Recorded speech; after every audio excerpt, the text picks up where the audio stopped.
Masih bersama ini sudah pemirsa, bersama saya Arlis Tadi dan Ratu Nabila. Pemirsa, tahukah Anda kalau status DKI yang disematkan pada Jakarta ini sudah habis sejak 15 Februari 2024? Ya, berarti ini sudah lewat hampir sebulan ya. Iya. Menurut Heru, saat ini rancangan Undang-Undang Daerah Khusus Jakarta masih dalam proses.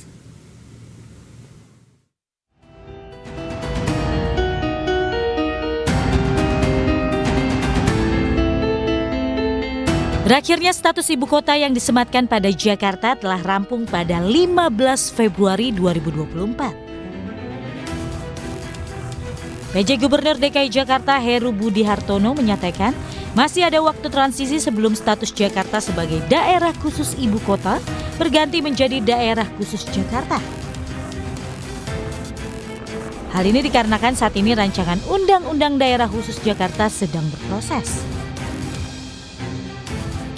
Heru, ini kan status DKI Jakarta sejak 15 Februari kemarin sudah nggak ada. Undang-Undang DKJ-nya gimana Pak? Kira-kira tanggal? Undang-Undang DKJ kan belum di... Ya, jadi bagaimana untuk... Ya, masih ada waktu transisi. Ya, kan sedang berproses DKJ. Sesuai dengan Undang-Undang Nomor 29 Tahun 2007 tentang DKI Jakarta sebagai ibu kota negara, maka statusnya telah berakhir pada 15 Februari 2024 lalu. Hal ini merupakan implikasi dari Undang-Undang tentang Ibu Kota Negara atau UU IKN yang telah diundangkan sejak 15 Februari 2022. Status Jakarta sebagai ibu kota pun baru bisa tergantikan oleh Nusantara di Kalimantan jika keputusan Presiden telah terbit. Dari Jakarta, Rani Sanjaya, iNews melaporkan.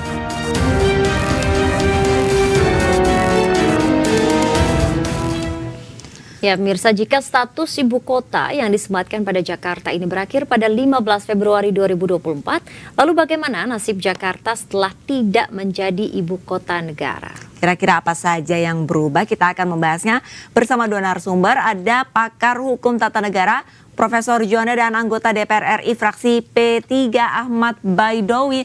Selamat pagi Prof Juanda dan Mas Awi. Pagi, Ratu dan Bila. Baik, Prof Juanda, mungkin kameranya bisa diaktifkan, Prof Juanda. Baik, mungkin saya ke Mas Awi dulu. Mas Awi, ini kan per 15 Februari kemarin DKI Jakarta ini bukan lagi daerah khusus ibu kota, tapi berubah namanya menjadi daerah khusus Jakarta. Kira-kira selain nama, ada perubahan apa sih yang sebenarnya dampaknya tuh sudah bisa dirasakan oleh warga Jakarta, atau sebenarnya ya sama saja? Pertama, saya ingin meluruskan bahwa sampai hari ini DKI Jakarta masih ibu kota. Oke. Dan daerah khusus Jakarta belum ada. Ini supaya clear. Oke. Tidak terjadi informasi. Berarti masih DKI ya Mas ya? Iya, masih DKI. Undang-Undang IKN pasal 41 itu menyebutkan bahwa paling lama 2 tahun sejak Undang-Undang IKN disahkan, Undang-Undang 29 tahun 2007 tentang DKI Jakarta diubah sesuai dengan ketentuan undang-undang itu. Artinya apa? Di situ ada kata diubah, bukan dicabut. Oke. Diubah itu terkait dengan perubahan undang-undang, mulai dari perencanaan, penyusunan, pembahasan, undangan dan pemantauan. Di pasal 41 juga ayat 3-nya, ayat berikutnya menyebutkan bahwa perubahan yang dimaksud tersebut, artinya Undang-Undang DKI itu diubah, berlaku secara efektif sejak keputusan Presiden mengenai pemindahan ibu kota ditetapkan. Artinya apa? Selama belum ada keputusan Presiden yang memindahkan ibu kota dari Jakarta ke kota Nusantara, ibu kota masih DKI. Oke. Baik. Undang-Undang DKI itu baru akan dibahas. Baru akan ya Mas ya, berarti belum? Ya.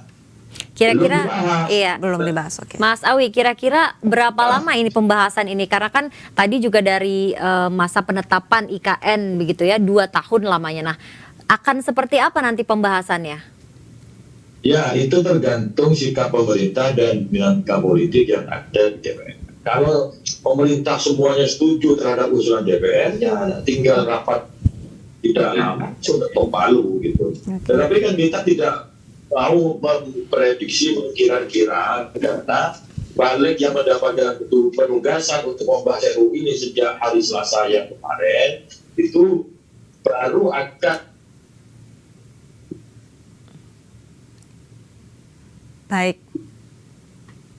Baik. karena kan semuanya punya kesibukan dan kemarin terbentur dengan persiapan pemilu. Nah, Baik. sekarang pemilu sudah selesai, insya Allah pada masa sidang ini RUU DKJ itu bisa disahkan. Berarti semuanya tergantung dari pemerintah ya Mas Sawi ya. Mas Sawi, saya ke Profesor Juanda terlebih dahulu.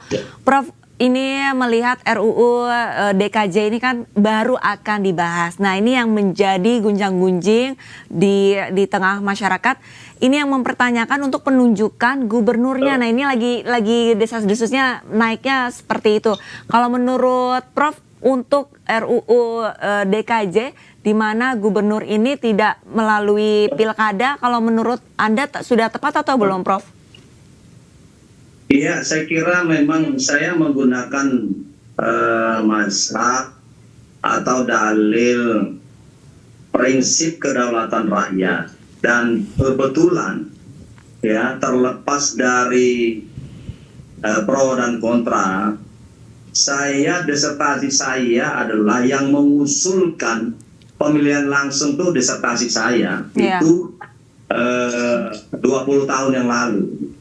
Jadi tentu saya tetap konsisten dengan penelitian saya yang telah melalui analisis objektif dengan metodologi ilmiah yang saya pakai, ya, dengan pendekatan teori demokrasi, teori desentralisasi, maka berdasarkan sistem Undang-Undang Dasar 45, ya, berdasarkan pasal 1, terus junto pasal 18, ya, bahwa pemilihan kepala daerah itu ya secara demokratis itulah yang paling tepat, bukan ditunjuk, ya, kecuali memang itu seperti daerah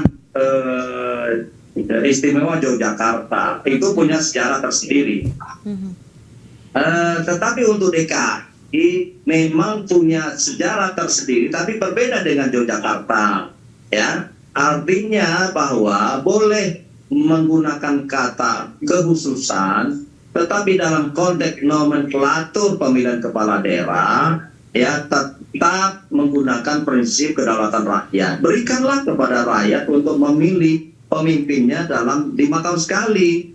Jadi berdasarkan asas kedaulatan rakyat, berdasarkan asas demokrasi, berdasarkan asas desentralisasi, maka lebih tepat bandul, ya, demokrasi itu jangan ditarik menjadi sentralisasi. Dengan ditunjuk maka itu namanya menjungkar balikan asas dan teori yang saya maksud tadi.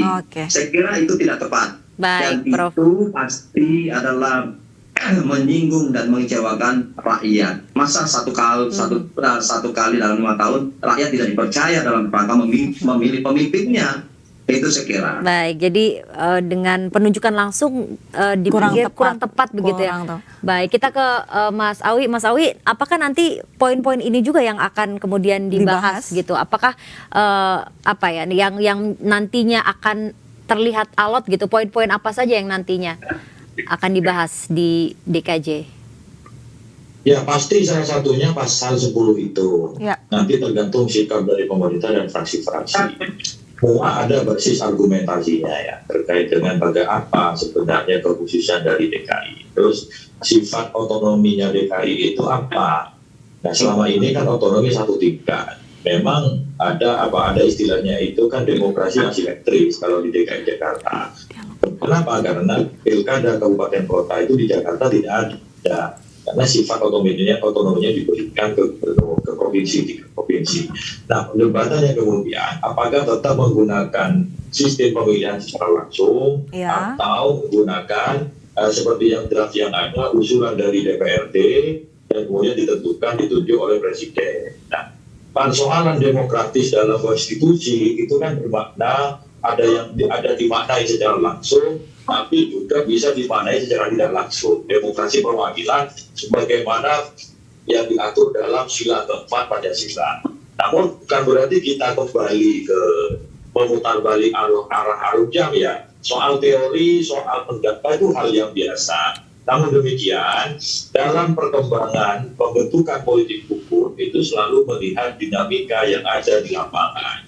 Ketika menyusun RUU itu, kita juga mendengarkan elemen-elemen masyarakat, kita juga mendapat pakar mengenai program konstitusi terkait ke status kekhususan Jakarta. Pada saat berikutnya terjadi perbedaan pendapat, dan hari ini mayoritas di fraksi-fraksi menginginkan tetap ada pilkada.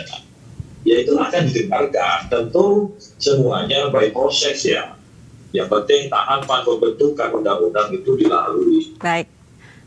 Baik Mas Awi dan Prof. Juanda, ini sebelum kita kembali dialog, saya akan membacakan dulu infografis atau poin-poin yang dianggap kontroversial di dalam RUU DKJ bagi penonton iNews Today. Ya pemirsa, ini krusial. RUU DKJ yang krusial ini diantaranya adalah yang pertama penunjukan gubernur yang dilakukan oleh presiden. Tadi sudah sempat disampaikan. Lalu yang kedua tidak ada pemilihan wali kota dan bupati karena mereka nantinya akan ditunjuk langsung oleh gubernur. Kemudian Depok dan Bekasi ini tidak masuk dalam Jakarta.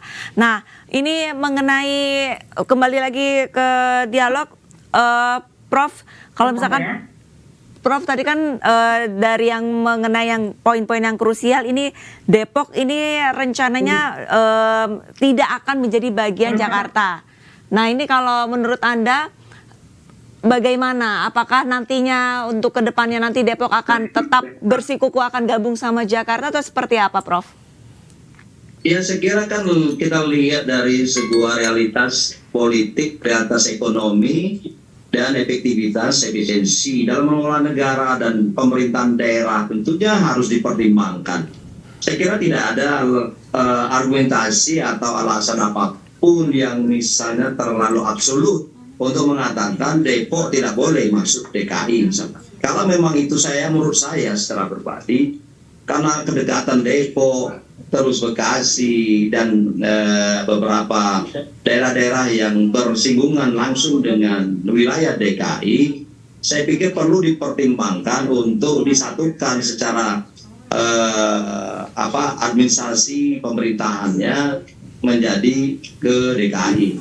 Ya, saya kira demi untuk ini bangsa dan negara, saya kira kenapa tidak itu perlu dipikirkan. Dan Jawa Barat saya kira harus rela ya daripada seperti sekarang. Kalau sekarang misalnya pengelolaan seperti katakanlah ada banjir, ada apa segala macam, itu kan belum terintegrasi bagaimana kebijakan kepala daerah DKI misalnya. Nanti ke depan saya pikir ini sekaligus perlu dipertimbangkan ya dalam rangka merubah undang-undang, baik itu adalah undang-undang DKI maupun Jawa Barat sendiri.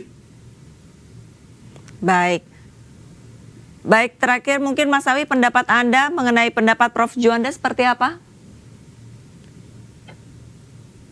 Ya, DKI dan konsep DKJ itu tidak menambah luasan wilayah. Tetap DKI yang ada dikonversi menjadi daerah khusus Jakarta. Wilayah-wilayah Jakarta kalau masih mengambil wilayah-wilayah lain, nanti kenapa hanya Depok dan Bekasi? Ada Bogor dan Kota Tangerang Selatan. Biarlah mereka menjadi bagian dari provinsi eksisti karena harus mengubah undang-undang pembentukan di pembentukan kabupaten kota yang ada di sekitaran Jakarta. Maka jalan tengahnya dibentuklah kawasan aglomerasi, kemudian nanti dikoordinasikan oleh pemerintah pusat, yakni wakil presiden. Tujuannya apa? Seperti yang disampaikan Prof. Juanda tadi, persoalan DKI Jakarta itu kompleks. Pertama, yang klasik adalah persoalan kemacetan, persoalan transportasi. Nah, kemacetan dan transportasi ini tidak hanya bisa diurus oleh Jakarta, karena penyeimbang. Dan itu juga ada mobilisasi warga. Ini, Namyut. Ya, nggak apa-apa, Prof. Silakan. Baik, Jadi, Mas Awi. ada keterlibatan warga-warga di luar Jakarta masuk ke Jakarta untuk kontribusi terhadap kemacetan. Baik. Untuk mengurai kemacetan ini juga harus pola transportasi umum apapun transportasi secara